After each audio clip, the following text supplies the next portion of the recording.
itu bukan tanpa makna. Tetapi safar itu artinya bana wa wadduha. Bana wa wadduha itu apa? Yaitu nampak dan jelas.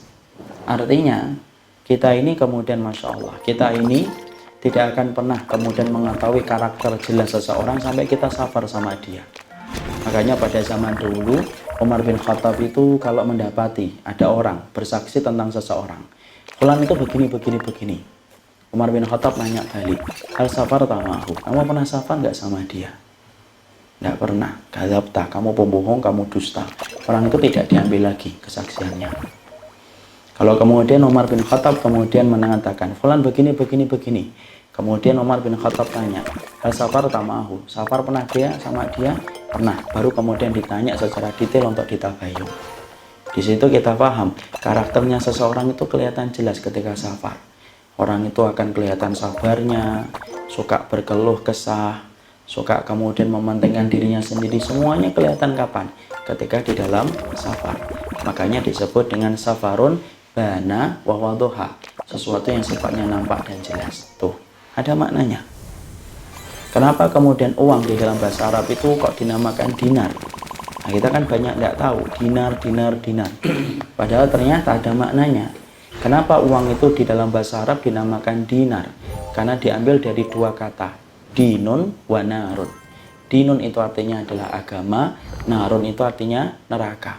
Artinya siapapun yang mengambil uang itu dengan cara yang benar, berarti dia terjaga agamanya. Tapi barang siapa yang dia mengambil dunia dengan cara yang salah, maka dia mendapatkan narun. Narun itu apa? Neraka. Masya Allah. Itu baru dua kata. Belum lagi yang lainnya. Oh, yang lainnya banyak sekali. Kenapa kemudian cinta kok disebut dengan mahabbah? Dari kata apa? Habbun. Habbun itu diambil dari akar kata sofin. Sofin itu apa? Bening. Kenapa orang yang cinta itu kok bening? Loh iya, orang itu kalau sudah cinta itu ya bening banget kepada orang yang dia cintai. Ya kan? Kalau ada suami istri baru nikah kan bening banget.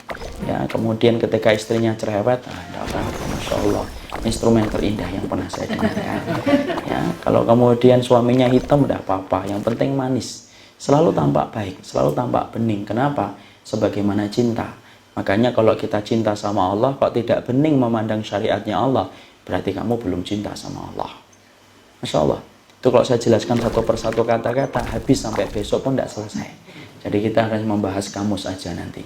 Maka sama, kita juga harus paham kenapa panggung kita kok dinamakan dengan dunia. Syekh Shalih Al-Munajjid hafizahullahu ta'ala, salah satu ulama besar, itu kemudian menjelaskan kepada kita kenapa kok dunia itu dinamakan dunia. Maka kemudian ada tiga akar kata kenapa panggung kita dinamakan dunia oleh Allah. Yang pertama yaitu adalah dani, yaitu sesuatu yang sifatnya rendah. Jadi kalau kita melihat bahwasanya panggung ketika kita tinggal setelah kita dilahirkan dari rahim, maka tempat kita ini rendah. Tempat kita ini rendah dibandingkan dengan surga. Makanya surga selalu diberikan sifat oleh Allah dengan kata aliyah. Fi jannatin aliyah. Aliyah itu artinya apa? Tinggi. Makanya ketika Allah memberikan hukuman kepada Nabi Adam, Allah memberikan kata sifat atau kata keterangan. Kami turunkan, dan turun itu tidak bisa dipahami kecuali dari atas ke bawah. Makanya secara makna dia diambil dari kata dani, dan dani itu sesuatu yang sifatnya rendah. Jadi sesuatu yang sifatnya rendah itu adalah dunia. Makanya ketika kita meninggal dalam riwayat Barra' bin Azib, orang itu ketika meninggal dunia dicabut ruhnya. Kemudian yang mencabut siapa? Malaikat maut. Siapa yang membawa ruh? Kalau dia orang yang beriman, malaikatur rahmah. Malaikat maut sudah nyingkir. Kemudian dibawa menembus langit yang ketujuh, dibawa ke atas langit ketujuh. Kalau dia adalah orang yang beriman. Kalau tidak beriman, yang membawanya malaikatul azab. Tetapi dalam keterangan hadisnya, dalam Barra' bin Azib, Rasulullah mengatakan dinaikkan oleh Allah. Berarti apa? Dari tempat dunia yang rendah ke atas surga atau ke arasnya Allah. Makanya secara geografis, kenapa kok dinamakan dunia? Karena dia rendah, betul. Makanya berbagai macam keindahan itu tidak pernah maksimal di dunia. Kenapa? Rendah, Pak. Makanya kenapa kalau kita bahagia itu cuma sebentar. Orang sering ngomong bahagia kok semu ya. Nah itu karena kamu masih di tempat yang rendah. Sebagaimana kalau kita tinggal di apartemen lantai yang ke-1. Ya di depan kita yaitu tok. Coba kalau kita tinggal di lantai ke-27, semuanya kelihatan, sungai kelihatan, pohon kelihatan. Makanya jangan pernah mengharapkan kebahagiaan puncak. Kenapa? Tempatnya aja rendah. Itu dari satu akar kata. Selesai? Belum. Yang kedua, para pakar bahasa sebagaimana dinukil oleh Syekh Shalih Al-Munajjid, kenapa kok dinamakan dunia? Yang kedua, dinamakan ini dunia, yaitu adalah liqasiratiha, yaitu karena pendeknya, yaitu kemudian pendek waktunya. Makanya kemudian kita mendapati dunia itu kan pendek kan. Kelihatannya baru kemarin kita ini tamat SD. Ternyata hari ini anak kita sudah ngomong sama kita, "Mah, mau kuliah, Mah." Padahal kita baru saja kemarin reuni SD. Semuanya anak saya sudah mau SMA ya. Sebagaimana bapak-bapak, ini reuni SMP. Padahal sudah 60 tahun kan ini kemudian sekolahnya. Cepat banget ya. Makanya antik-antik semuanya kan. Makanya kemudian cepat banget. Kenapa kok terasa cepat dunia itu?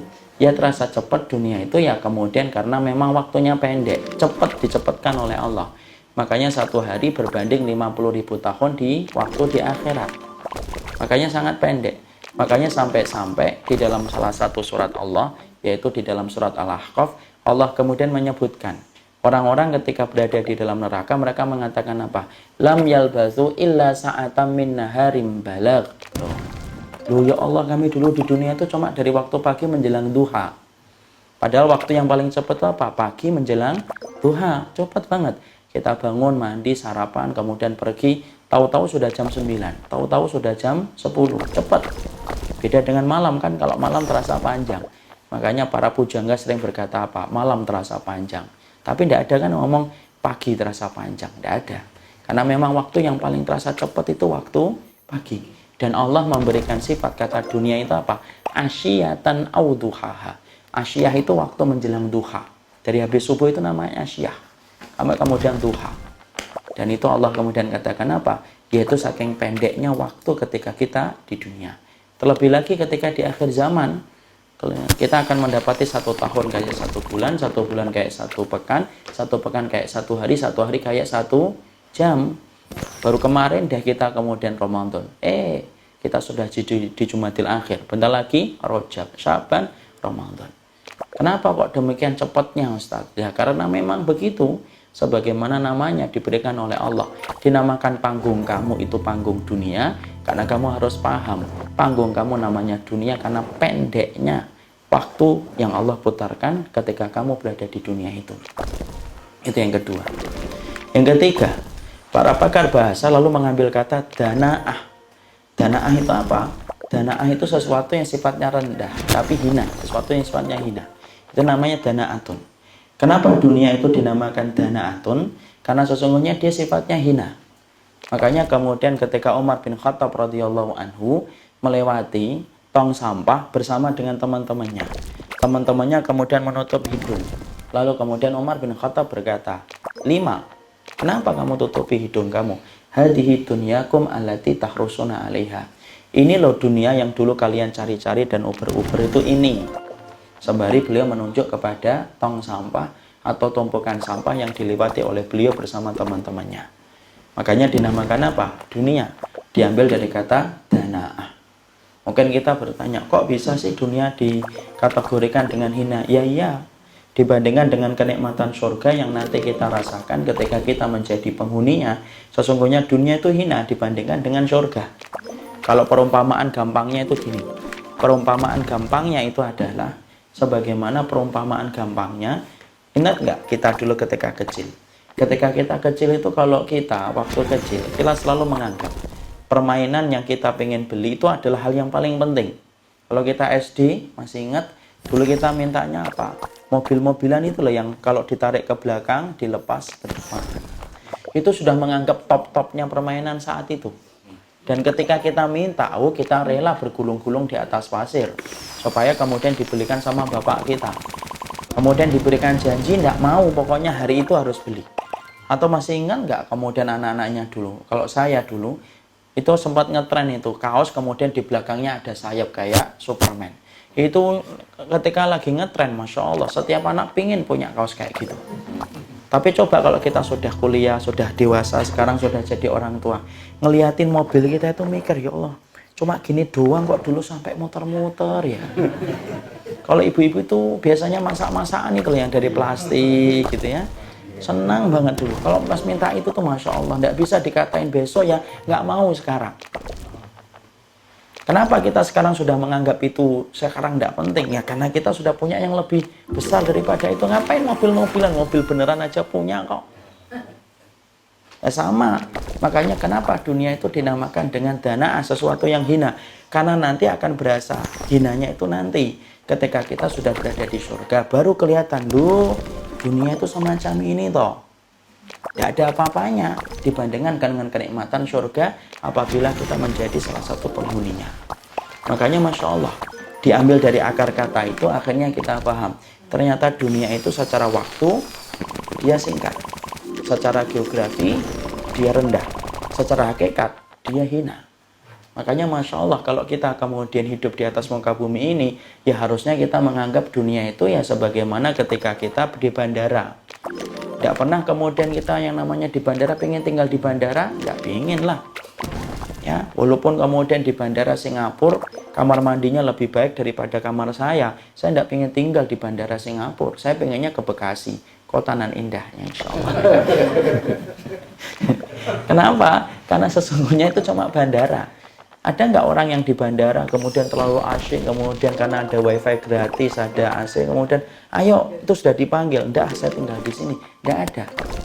Orang yang beriman itu menganggap dunia itu ya sebagaimana dia di bandara, hanya tempat transit sebentar sebelum melanjutkan perjalanan. Kenapa? Karena hakikatnya dia itu pendek, hakikatnya dia rendah, dan hakikatnya dia itu adalah hina dibandingkan dengan surga yang menanti bagi orang yang menepati janjinya dengan Allah.